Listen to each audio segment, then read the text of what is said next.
Today's video, emotionally unavailable mothers who love too much.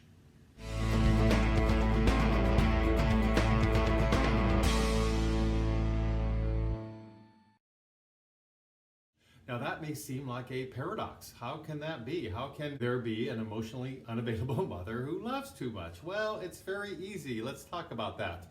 This is going to be a series of a couple videos because I also want to do a video about emotionally unavailable mothers who don't love too much, which is more common. It's what you hear about more out there in the world. But today's video is a little bit different because there are emotionally withdrawn mothers out there who present very different. It's all a facade. They present different to the world in terms of how they carry themselves, how they act, how they shower their child with what's important here is conditional love. And that's what makes the mother be emotionally unavailable because it's a big phony facade. It's conditional. It's not based on any real true connection with the child because generally a parent like that is showing a narcissistic side. They're covering up the deadness with emotionally smothering one of their own children.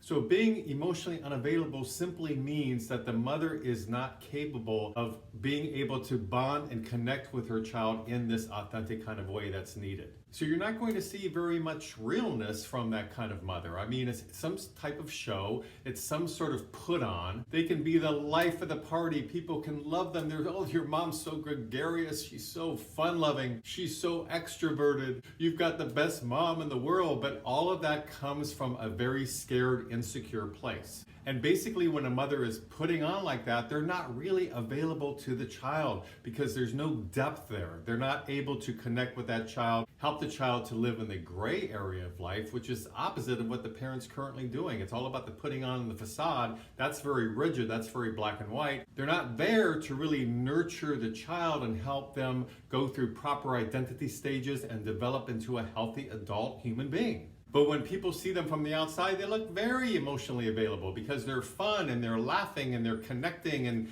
they're involved. But that has nothing to do with a real connection with the child. That may be lacking. And then you have an emotionally unavailable mother. Now, I've done some videos on emotional incest. You can click up right now if you'd like to learn more broadly about what emotional incest is all about. And any and all mothers who are perpetrating emotional incest on one of their children, which is basically the emotional smothering of one of their children, taking a child over for their own emotional benefit, any mother who's doing that is not emotionally available to the child.